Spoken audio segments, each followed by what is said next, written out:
జతామాంసి పగలగొట్టింది. అట్లా మన హృదయాన్ని పగలగొట్టాల. విరిగి నలిగిన హృదయంతో, విరిగి నలిగిన మనస్సే దేవునికి ఇష్టమైన బలి అన్నాడు. అది తీసుకొని రావాలి. తన శ్రేష్టమైన ఘనత, తనకున్న తల వెంట్రుకలు ప్రభు పాదాల దగ్గర పెట్టింది. అంటే మన దగ్గర ఏమీ లేదు. అందుకే మనం ఏమంటాం, నా కాళ్ళు చేతులు నన్ను నేను సమర్పించుకుంటున్నాను ప్రభా, నీకు అర్పించేదాన్ని నా దగ్గర ఏమీ లేదు. I offer my self.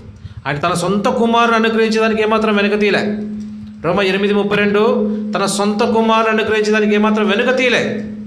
కాబట్టి మనమేమిస్తాం? ఆయన శ్రేష్టమైనది ప్రియ కుమారుడు, ఏకైక కుమారుడు, అద్వితీయ కుమారుని, ఒక్క కుమారుని ఇచ్చేసినాడు. అబ్రహాము కుమారుని ఇచ్చేసినాడు. నువ్వు నేనేమిస్తాం ప్రభుకు? రక్షణ పాత్ర, శ్రేష్టమైన రక్షణ పాత్ర, అమూల్యమైంది. ఆ స్త్రీ తల వెంట్రుకలతో ప్రభు పాదాలు తుడిచింది. మనం దేంతో తుడుస్తున్నాం? శ్రేష్టమైన, మన జీవితంలో శ్రేష్టమైంది మన జీవితం. 2 కొరింథీ 5:15 జీవించే వారి ఇక మీదట తమ కొరకు కాదు, తమ కొరకు మృతునంది తిరిగి లేచిన వాని కొరకే జీవించడానికి తీర్మానం తీసుకోవాలి. ప్రభువా, ఇదో నేనున్నాను, నన్ను అంగీకరించు, నన్ను నేను నీకు అర్పించుకున్న ప్రభు పాదాల చెంత పడాలి. ఇదే ఆరాధన అండి.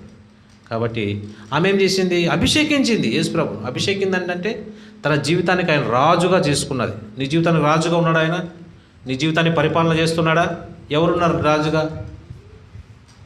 ఎవరి అధికారంలో ఉన్నావు? ఒకప్పుడు మనం సాతాను అధికారంలో ఉన్నాం. కలవరిసల్లో సాతాను ఓడించి తన అధికారంలోకి మనం చేర్చుకున్నాడు, తన రాజ్యంలో మనం చేసుకున్నాడు. ఆయన మనకు రాజు. అందుకే ఓనాదు యేసు రాజా పాట పాడుకున్నాం.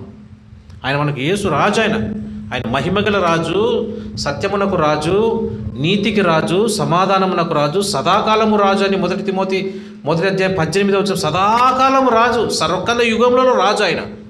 అటువంటి రాజును పూజ వచ్చినాం కాబట్టి మనము భయభక్తులతో చెప్పిన వాక్యానుసారంగా, ఎవరో లేచినారు కాబట్టి మీరు లేచినట్టు అట్లా చేయకూడదు.